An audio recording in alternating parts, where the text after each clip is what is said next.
नमस्कार साथियों, एक बार फिर से मैं लोकेश सिंह आपके अपने लकी सर यूट्यूब चैनल पर आपका हार्दिक स्वागत करता हूं, अभिनंदन करता हूं, वंदन करता हूं। मैं उम्मीद करता हूं दोस्तों कि अब तक मैंने जितने भी वीडियो डाले हैं वो आपको बहुत पसंद आए होंगे। जिस तरह से मुझे आपका प्यार और स्नेह मिल रहा है उस तरह से आपका प्यार और स्नेह मुझे सदैव यूं ही मिलता रहे, मैं इसकी भी उम्मीद करता हूं और आपका तहे दिल से हार्दिक आभार व्यक्त करता हूं। तो दोस्तों, कल के वीडियो में हमने राजस्थान के एकीकरण के 4 चरणों की चर्चा की थी। आज के वीडियो में हमें राजस्थान के एकीकरण के 5वें चरण की चर्चा करेंगे, लेकिन उससे पहले एक बार फिर से थोड़ा बैक में जाकर बेसिकली हम देख लेते हैं कि कल हमने क्या क्या पढ़ा था।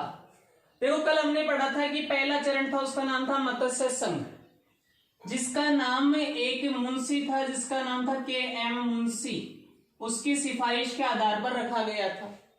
इसका उद्घाटन 18 मार्च 1948 को अलवर, भरतपुर, करौली, धौलपुर इन 4 रियासतों और एक ठिकाना निमराना को मिलाकर किया गया था, जिसकी राजधानी अलवर को बनाया गया। राज प्रमुख धौलपुर के शासक उदयभान सिंह को बनाया गया। प्रधानमंत्री शोभाराम कुमावत को बनाया गया। उद्घाटन एन.वी. गॉडगिल ने किया। दूसरे चरण का नाम था पूर्वी राजस्थान संघ। देखो, राजस्थान के एकीकरण में राजस्थान शब्द है वह कौन से चरण में आया? दूसरे चरण में आया है, यानी पहली बार राजस्थान के एकीकरण के समय राजस्थान शब्द का प्रयोग कब किया गया? दूसरे चरण में 25 मार्च 1948 को।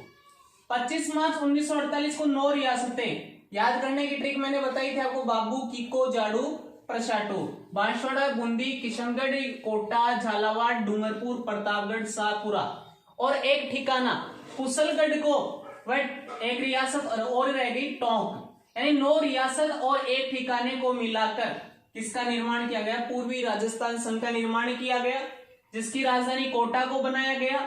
राज प्रमुख कोटा के शासक भीम सिंह को बनाया गया।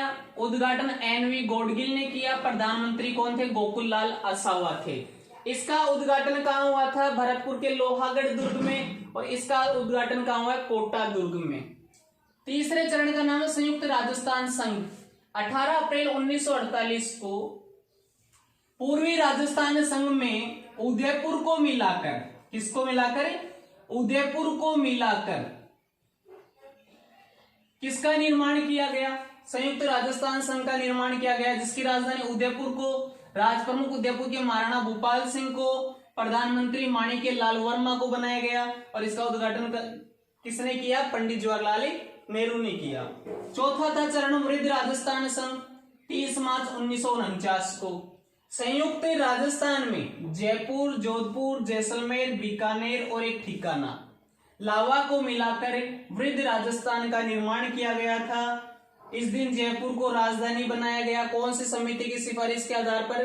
पी सत्यनारायण राव समिति की सिफारिश के आधार पर। राज प्रमुख जयपुर के शासक मान सिंह को, महाराज प्रमुख उदयपुर के महाराणा भूपाल सिंह को बनाया गया। उद्घाटन किसने किया? सरदार वल्लभ भाई पटेल ने। प्रधानमंत्री कौन बने? हीरालाल शास्त्री। और इस दिन राजस्थान के एक मौलिक इकाई के रूप में गठित होने के कारण, जयपुर की राजधानी बनने के कारण प्रतिवर्ष 30 मार्च को क्या मनाते हैं हम? राजस्थान दिवस मनाते हैं। तो ये तो चर्चा हो गई दोस्तों अब तक के 4 चरणों की। अब हमें 5वें चरण की तरफ आगे बढ़ते हैं। जैसा कि मैंने आपको बताया था कि डेट याद करनी है, 18, 25, 18, 30, 15, 26, 1। अब 30 के बाद क्या आ रहा है? 15 आ रहा है। क्या आ रहा है? 15 आ रहा है। तो 5वां जो चरण है उसका नाम है संयुक्त वृहदी राजस्थान संघ। इसका गठन कब हुआ सर? 15 मई 1949 को। देखो, अब तक मत्स्य संघ अलग है और ये सारे एक हो चुके हैं। इस समय क्या हुआ कि मत्स्य संघ में जो मेव जाति थी उसकी समस्या पुनः उभर कर आ गई। मेव जाति के लोगों ने उपद्रव करने शुरू कर दिए थे, इसलिए मत्स्य संघ के चारों जो शासक हुआ करते थे उनको बुलाया गया। कहां? दिल्ली। कब बुलाया गया सर? 10 मई 1949 को। यह जानने के लिए कि वे राजस्थान में मिलने के इच्छुक है या उत्तर प्रदेश में मिलने के इच्छुक है, क्योंकि जब मत्स्य संघ का निर्माण किया गया था उस समय पहले ही स्पष्ट कर दिया गया था कि भविष्य में आवश्यकता पड़ने पर आपको राजस्थान या उत्तर प्रदेश में मिलाया जाएगा। तो इसी बात को ध्यान में रखते हुए 10 मई 1949 को चारों रियासतें थी, उनके शासकों को कहां बुलाया गया? दिल्ली। अब चारों रियासतें कौन कौन सी थी आपको पता है? अलवर, भरतपुर, करौली और धौलपुर, 4 रियासतें थी। इनमें से अलवर और करौली तो राजस्थान में मिलने के पक्ष में थे, राजस्थान में मिलना चाहते थे, लेकिन भरतपुर और धौलपुर ये दोनों जाट रियासतें थी, ये दोनों कहां मिलना चाहती थी? यूपी में मिलना चाहती थी, यानी उत्तर प्रदेश में मिलना चाहती थी। किंतु वहां की जो जनता थी वह कहां मिलना चाहती थी? राजस्थान में मिलना चाहती थी। इसलिए इन दोनों की समस्या का समाधान करने के लिए श्री शंकर देव राय की अध्यक्षता में एक समिति का गठन किया गया, जिसका नाम था श्री शंकरी देव नारायणी समिति। कुछ किताबें ऐसी है जिनमें श्री शंकर देव राय समिति लिखा हुआ है, तो शंकर देव राय समिति लिखा हुआ रहे तो भी आपको कंफ्यूज नहीं होना है। तो ध्यान रखना, श्री शंकर देव नारायण समिति की सिफारिश के आधार पर इस मत्स्य संघ को किसमें मिलाया गया? वृद्ध राजस्थान में मिलाया गया और निर्माण किसका हो गया? संयुक्त वृद्ध राजस्थान संघ का निर्माण हो गया। इतना आपको ध्यान में रखना है। ये भरतपुर और धौलपुर दोनों वही रियासतें हैं जो भाषा के आधार पर कहां मिलना चाहती थी? कहां मिलना चाहती थी? उत्तर प्रदेश में। तो संयुक्त वृद्ध राजस्थान संघ का निर्माण कब किया गया? 15 मई 1949 को। राजधानी भी वही रहेगी, राज प्रमुख भी वही रहेंगे, कोई परिवर्तन नहीं होगा। तो ध्यान रखना है, 15 मई 1949 को वृहद राजस्थान संघ में किसको मिला लिया गया? मत्स्य संघ को मिला लिया गया। और किसका निर्माण किया गया? संयुक्त वृहद राजस्थान संघ का निर्माण किया गया था। किसका निर्माण किया गया था? संयुक्त वृहद राजस्थान संघ का निर्माण किया गया था। कौन सी समिति के आधार पर? श्री शंकर देव राय समिति की सिफारिश के आधार पर। कौन सी समिति की सिफारिश के आधार पर? श्री शंकर देव राय समिति की सिफारिश के आधार पर इसे मिला लिया गया था। इस समय कब? 15 मई 1949 को। अब जो प्रधानमंत्री थे हीरालाल शास्त्री, कौन है? हीरालाल शास्त्री, उनको मनोनीत मुख्यमंत्री बना दिया गया। क्या बना दिया गया?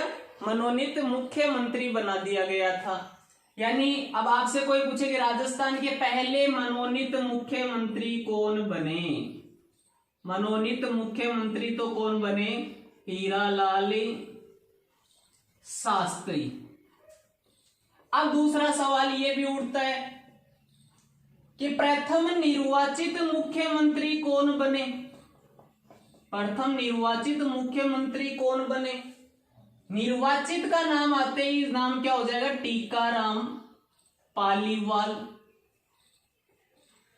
एक सवाल ये उठता है कि राजस्थान का वह मुख्यमंत्री कौन था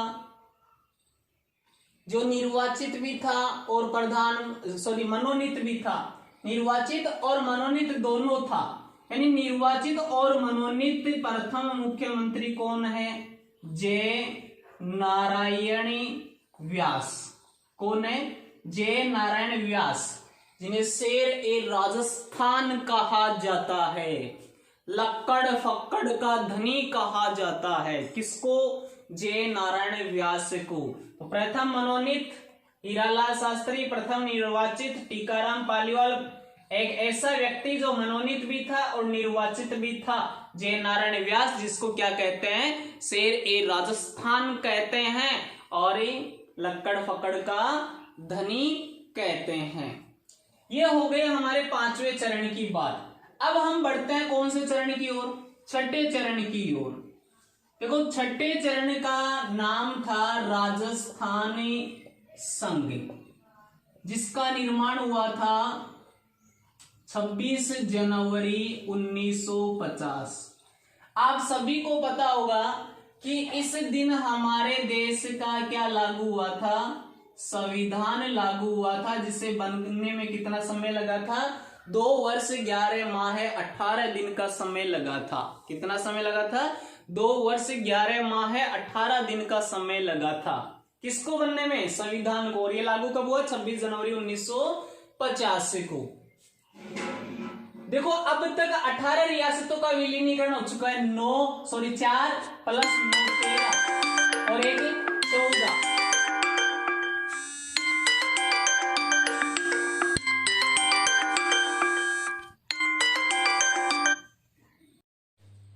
तो देखिए दोस्तों, अब तक कितनी रियासतों का विलीनीकरण हो चुका है? 18 का।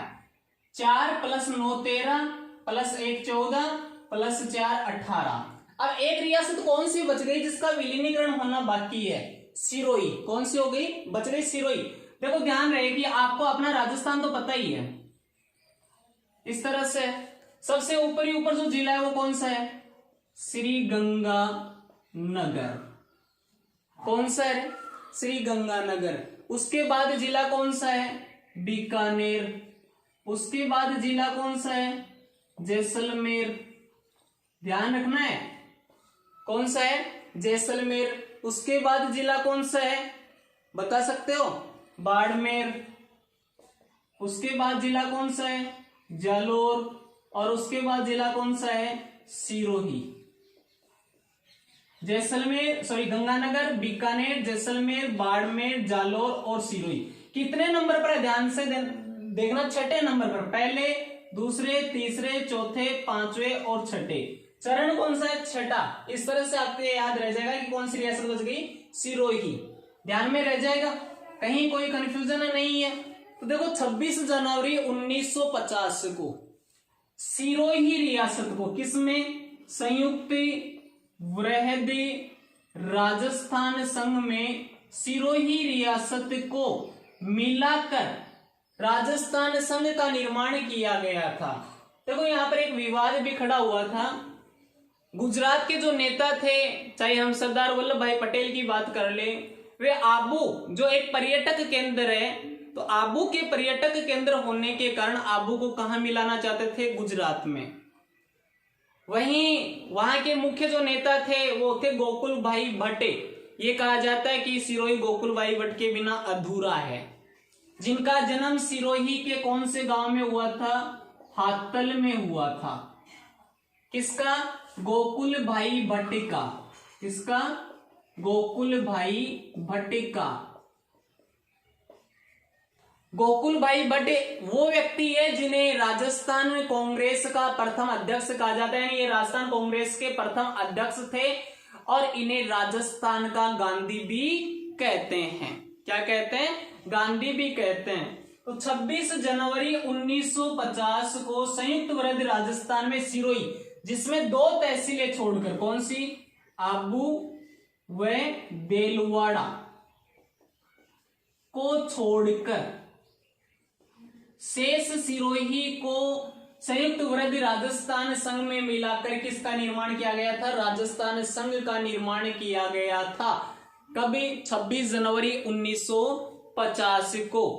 कभी? 26 जनवरी 1950 को। इसी दिन हमारे राजस्थान को संवैधानिक मान्यता प्रदान की गई थी।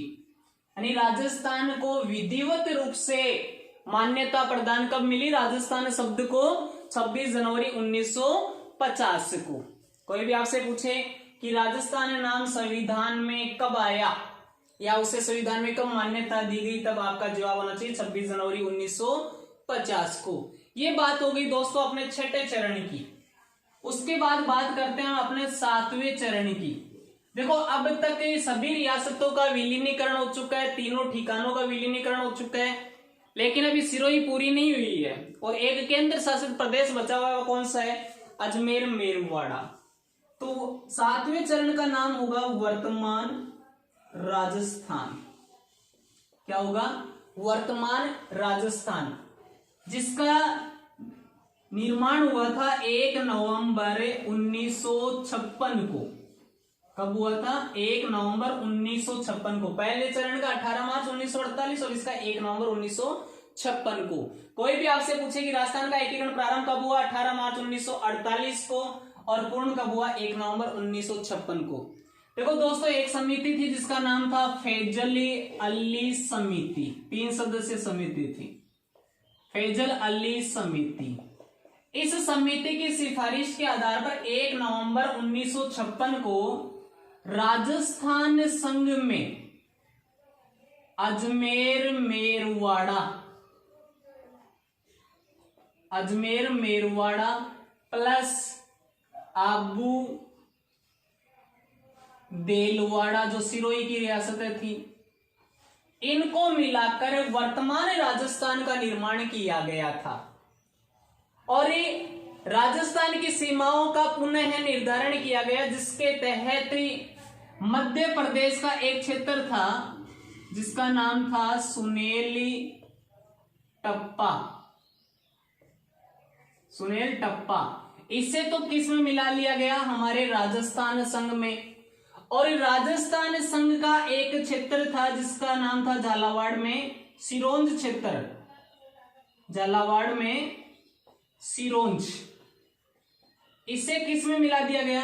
एमपी में, यानी मध्य प्रदेश में। ध्यान रखना है, मध्य प्रदेश का सुनेल टप्पा, अजमेर मेरवाड़ा, आबू देलवाड़ा को मिलाकर वर्तमान राजस्थान संघ का निर्माण किया गया था। और झालावाड़ का जो सिरोंज क्षेत्र था वह किस में मिला दिया गया था? एमपी में मिला दिया गया था, यानी मध्य प्रदेश में मिला दिया गया था। इसी दिन राजस्थान में भारतीय संसद के द्वारा संविधान के 7वें संशोधन द्वारा, यानी 7वें संविधान संशोधन के द्वारा राज प्रमुख का पद समाप्त कर दिया गया। किसका पद समाप्त कर दिया गया? राज प्रमुख का पद समाप्त कर दिया गया और एक नया पद सर्जित किया गया। कौन सा? राज्यपाल का पद।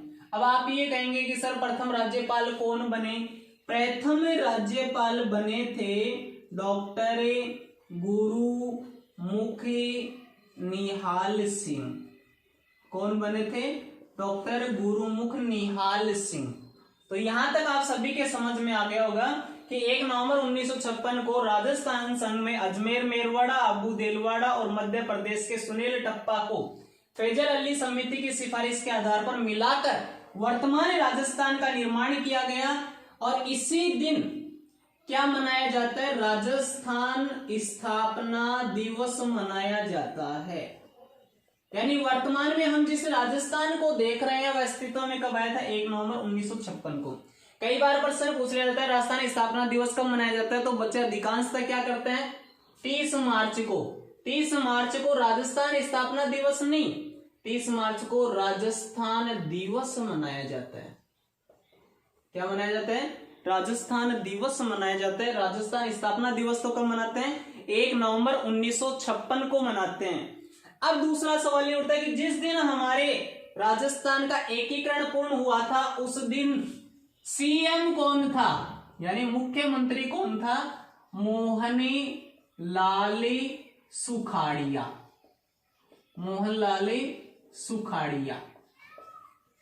कौन था? मोहनलाल सुखाड़िया। यानी जिस दिन राजस्थान का एकीकरण पूरा हुआ उस दिन मुख्यमंत्री कौन है? मोहनलाल सुखाड़िया है। जिस दिन हमारे राजस्थान का एकीकरण पूरा हुआ था उस दिन तक हमारे राजस्थान में 25 जिले थे। कितने जिले थे? 25 जिले थे, जिनमें जो 19 रियासतें थी उनमें से 14 रियासतें जिले बन चुकी थी, 5 रियासतें इस समय तक जिले नहीं बन पाई थी। हालांकि ये जिले कब बन गए थे? 26 जनवरी 1950 तक ये बन गए थे 25 जिले। लेकिन 1 नवंबर 1956 को 26वां जिला बना। क्या बना? 26वां जिला बना। कौन सा बना सर? अजमेर बना। अजमेर मेरवाड़ा क्या बन गया? जिला बन गया। कब? 1 नवंबर 1956 को। कौन सा जिला बना? 26वां। अब वर्तमान में कितने जिले हैं? 33। तो उनके बारे में भी थोड़ा सा अध्ययन कर लेते हैं कि कौन सा जिला कब बना। जब तब तक के लिए आप इसका स्क्रीनशॉट ले लीजिए।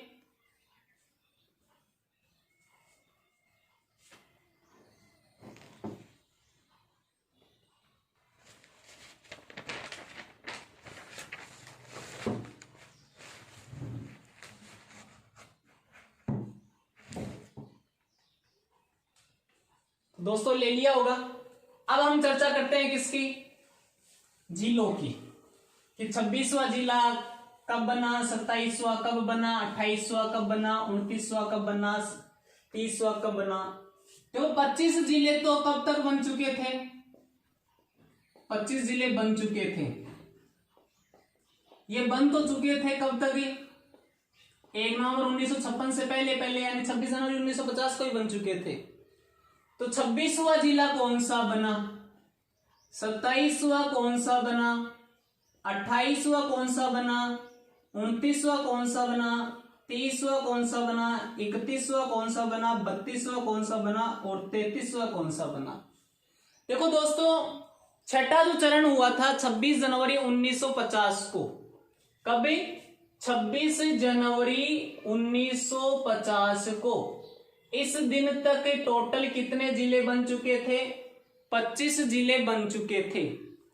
इन 25 जिलों में ना तो कोई केंद्र शासित प्रदेश जिला बना और ना ही तीनों ठिकानों में से कोई ठिकाना जिला बना था। 19 रियासतें थी। 19 रियासतों में भी 5 रियासतें ऐसी थी जो जिले नहीं बन पाई थी। अब आप ये कहेंगे कि सर वो 5 रियासतें कौन सी थी? पहली रियासत थी धौलपुर, ये जिला नहीं बन पाई थी। दूसरी थी करौली, ये भी जिला नहीं बन पाई थी। तीसरी थी प्रतापगढ़, ये भी जिला नहीं बन पाई थी। चौथी थी शाहपुरा, ये भी जिला नहीं बन पाई। और 5वीं थी किशनगढ़, ये भी जिला नहीं बन पाई। अब आपको पता है कि वर्तमान में धौलपुर भी जिला है, करौली भी है, प्रतापगढ़ भी, लेकिन शाहपुरा और किशनगढ़ जिला नहीं है। यानी वे 2 रियासतें कौन सी है जो आज तक जिला नहीं बन पाई? जिला नहीं बन पाई। वो 2 रियासतें कौन सी है? शाहपुरा और किशनगढ़। धौलपुर, करौली, प्रतापगढ़ जिले कब बने उनकी भी चर्चा हम कर लेते हैं। तो देखो ध्यान रखना है, जिस दिन एकीकरण पूरा हुआ था उस समय तक हमारे राजस्थान में 25 जिले थे, और जिस दिन एकीकरण पूरा हुआ उस दिन 26वां जिला बना। अब आपको पता है कि एकीकरण कब पूरा हुआ? 1 नवंबर 1956 को। कब पूरा हुआ? 1 नवंबर 1956 को। कब पूरा हुआ? 1 नवंबर 1956 को। इस दिन जिला कौन सा बना? अजमेर बना। किससे अलग होकर? किसी से अलग नहीं होकर, क्योंकि यह स्वयं अजमेर मेरवाड़ा एक केंद्र शासित प्रदेश था। इसलिए यहां ये नहीं लिखने की आवश्यकता है कि ये किससे अलग हुआ था। दूसरा सवाल ये भी उठ जाता है कि जिस समय जिला बना उस समय राजस्थान का सीएम कौन था? यानी सीएम कौन था? मोहन लाल सुखाड़िया। आपको पता है कि एकीकरण पूरा हुआ था उस समय सीएम कौन था? मोहनलाल सुखाड़िया। ये तो बन गया जिला, ये हो गई दिनांक, और यहां हो जाएगा किस जिले से अलग हुआ? किससे अलग हुआ? तो ये तो किसी से अलग नहीं हुआ। अब 27वां जिला कब बना ये पता होना चाहिए, कौन सा बना। तो 1956 में आप 26 जोड़ दो तो क्या आ जाएंगे? 1982। क्या आएगा? 1982। 1982 में कभी? 15 अप्रैल। 15 अप्रैल 1982 को 27वां जिला बना, और वह 27वां जिला कौन सा बना? धौलपुर। कौन सा बना? धौलपुर। सर किस से अलग हुआ? आप भी बता सकते हैं शायद, भरतपुर से। किससे अलग हुआ था? भरतपुर से अलग हुआ था। इस समय सीएम कौन था? इस समय सीएम थे शिवचरणी माथुर। शिवचरणी माथुर। इसके बाद चर्चा करते हैं हम किसकी? 28वें जिले की। देखो 28वां जिला, 29वां जिला और 30वां जिला एक साथ बने थे। कौन कौन से हैं इसकी भी चर्चा करेंगे, लेकिन बने कब थे ये भी आपको पता होना चाहिए। ये तीनों जिले बने थे 10 अप्रैल 1991 को। 10 अप्रैल 1991 को। तीनों जिले कौन कौन से हैं सर? एक तो है बारा, दूसरा है दौसा, तीसरा है राजसमंद। अब आपको यह भी पता होना चाहिए तीनों जिले किस किस से अलग हुए। बाराकोटा से, दौसा जयपुर से, और राजसमंद किससे अलग हुआ था? उदयपुर से। किससे अलग हुआ था? उदयपुर से। इन तीनों के समय तब मुख्यमंत्री भी एक ही होगा। बिल्कुल राइट बात है। कौन थे? भैरों सिंह शेखावत। तो ध्यान रखना है 10 अप्रैल 1991 को 3 जिले एक साथ बने, बारा, दौसा, राजसमंद, या इसको आप लिख सकते हैं दौसा, बारा, राजसमंद, यानी दोबारा या बांद्रो। बारा से किससे अलग हुआ था? कोटा से। दौसा किससे अलग हुआ था? जयपुर से। राजसमंद किससे अलग हुआ था? उदयपुर से। सीएम कौन था इसमें? भैरों सिंह शेखावत। कौन था? भैरों सिंह शेखावत। इसके बाद जो 31वां जिला बना वह कब बना? ये सवाल उठता है। 31वां जिला बना था 12 जुलाई 1994 को। कब बना था? 12 जुलाई 1994 को। कौन सा जिला बना सर? हनुमानगढ़। किससे अलग होकर? श्री गंगानगर से अलग होकर। तो सर इस समय सीएम कौन था? आप में से कोई भी बता सकते हैं। इस समय भी सीएम कौन थे? भैरों सिंह शेखावत थे। कौन थे? भैरों सिंह शेखावत थे। सर्वाधिक जिले राजस्थान में किस मुख्यमंत्री के शासनकाल में बने? भैरों सिंह शेखावत के शासनकाल में 5 जिले बने थे। अब 32वां जिला कौन सा बना सर? 32वां जिला बना था करौली। किससे अलग होकर? सवाई माधोपुर से अलग होकर। कब बना? 19 जुलाई 1997 को। कौन सा बना? करौली। किससे अलग होकर? बताओ। सवाई माधोपुर से अलग होकर। इसके समय भी मुख्यमंत्री कौन था? भैरों सिंह शेखावत थे। कौन थे? भैरों सिंह शेखावत। अब देखो 33वां जिला आप सभी को पता है, कोई भी विद्यार्थी बता सकता है, आसानी से बता सकता है। 26 जनवरी 2008 को। 26 जनवरी 2008 को 33वां जिला बना था प्रतापगढ़। अब इसका सवाल ये उठता है कि सर ये कौन से जिले से अलग होकर बना था? ये राजस्थान का एकमात्र जिला ऐसा है जो 3 जिलों से मिलकर बना था। वो 3 जिले कौन कौन से थे? चित्तौड़गढ़, दूसरो कौन सो गुरुजी? डूंगरपुर। तीसरो कौन सो गुरुजी? बांसवाड़ा। इन 3 जिलों से अलग होकर यह जिला बना था। इस समय सीएम कौन था? इस समय सीएम अपनी थी वसुंधरा राजे। पूरा नाम आप सभी को पता है, वसुंधरा राजे सिंधिया। तो ध्यान रखें 26वां जिला 1 नवंबर 1956 को अजमेर बना। किसके शासनकाल में? मोहनलाल सुखाड़िया के शासनकाल में। 27वां जिला 15 अप्रैल 1982 को धौलपुर भरत से अलग होकर बना, शिवचरण माथुर के काल में। 28वां 29वां जिला 10 अप्रैल 1991 को 12 दौसा राजसमंद 12 कोटा से, दौसा जयपुर से, राजसमंद उदयपुर से अलग होकर बना। किसके शासनकाल में? भैरव सिंह के शासनकाल में। 31वां जिला 12 जुलाई 1994 को हनुमानगढ़ बना। किससे? श्रीगंगानगर से अलग होकर। 32वां जिला 19 जुलाई 1997 को करौली बना। किससे अलग होकर? सवाईमाधोपुर से अलग होकर। ये दोनों जिले भी किसके काल में बने? भैरव सिंह के काल में बने। 33वां जिला 26 जनवरी 2008 को बना। किसके काल में? वसुंधरा राज्य के काल में। कौन सा? प्रतापगढ़ कौन से 3 जिलों से मिलकर बना? चित्तौड़गढ़, डूंगरपुर, बांसवाड़ा से। चित्तौड़गढ़, डूंगरपुर और बांसवाड़ा से मिलकर बना है। यहां तक आप सभी को पता होना चाहिए। अब देखो एक चीज मैं आपको बता दूं कि भले ही जिला 26 जनवरी 2008 को प्रतापगढ़ बना है, लेकिन इसने जो कार्य है वह शुरू कब किया था? कार्य शुरू किया था 1 अप्रैल 2008 से। कार्य शुरू कब किया था? 1 अप्रैल 2008 से।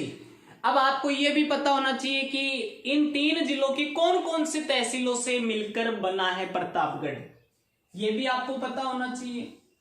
बता सकते हो आसानी से, बहुत इजी है, कोई परिवर्तन नहीं है। अब देखो ध्यान रहे, 3 जिलों से मिलकर बना था प्रतापगढ़, और वो 3 जिले कौन से हैं ये पता होना चाहिए। इन 3 जिलों से मिलकर बना है चित्तौड़गढ़,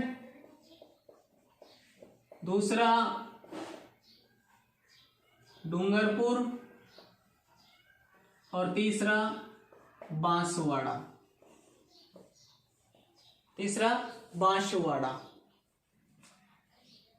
चित्तौड़गढ़, डूंगरपुर, बांसवाड़ा, इनकी 5 तहसीलों से मिलकर, कितनी तहसीलों से? 5 तहसीलों से मिलकर प्रतापगढ़ बना है। अब देखो बांसवाड़ा की एक तहसील थी जिसका नाम था पिपलखूंट, ये तहसील थी। दूसरी डूंगरपुर की एक तहसील थी, कौन सी थी सर? दरियाबाद। और ये चित्तौड़गढ़ की 3 तहसीलें थी, कौन कौन सी गुरुजी? पहली थी प्रतापगढ़,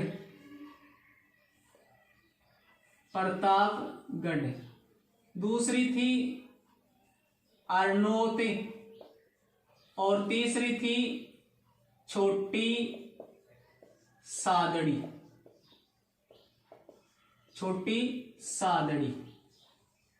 कितनी तहसील हो गई? 5। प्रतापगढ़, अरनोत, छोटी सादड़ी कौन से जिले की? चित्तौड़। दरियाबाद डूंगरपुर की, पीपलखुट बांसवाड़ा की। इन 5 तहसीलों को मिलाकर कौन से जिले का निर्माण हुआ था? प्रतापगढ़ का। तो अब आप आसानी से बता सकते हैं कि प्रतापगढ़ है वो कितनी तहसीलों से मिलकर बना है? 5 तहसीलों से। कितने जिलों से अलग हुआ है? 3 जिलों से अलग हुआ है। इस जिले का निर्माण एक समिति है जिसका नाम है परमेश चंद्र समिति। उस समिति की सिफारिश के आधार पर हुआ है। यानी प्रतापगढ़ जिला कौन सी समिति की सिफारिश के आधार पर बना है? परमेश चंद्र समिति की सिफारिश के आधार पर बना है। 26वां जिला कौन सा बना था? ध्यान रहे, अजमेर, जिसको राजस्थान का हृदय कहते हैं, अंडों की टोकरी कहते हैं, राजस्थान का नाका कहते हैं, भारत का मक्का कहते हैं, राष्ट्रीय राजमार्गों का चौराहा कहते हैं। ध्यान रखेंगे अजमेर को क्या क्या कहते हैं? राजस्थान का हृदय, राजपूताना की कुंजी, अंडों की टोकरी, राजस्थान का नाका, भारत का मक्का, राष्ट्रीय राजमार्गों का चौराहा कहते हैं। जो जिला तो कब बन गया था? 1 नवंबर 1956 को। अजमेर जिला तो कब बना था? 1 नवंबर 1956 को। लेकिन अजमेर अब वर्तमान में संभाग भी है, तो ये संभाग कब बना था ये भी आपको पता होना चाहिए। 1987 में। 1987 में संभाग बना था। और ये प्रतापगढ़ जिला कब बना था? 26 जनवरी 2008 को। लेकिन इसने कार्य शुरू कब किया था? 1 अप्रैल 2008 से शुरू किया था। ये बात हो गई 26 से लेकर 33 जिलों तक की। अब कई बार प्रश्न ये पूछ लिया जाता है कि जिस समय राजस्थान का एकीकरण हो रहा था उस समय जो रियासतें ठिकाने थे उनके उस समय शासक कौन थे, कई बार प्रश्न पूछ लिया जाता है, जिसकी चर्चा हम कल एक छोटा सा वीडियो बनाएंगे उस समय करेंगे। तब तक के लिए धन्यवाद। जय हिंद, जय भारत।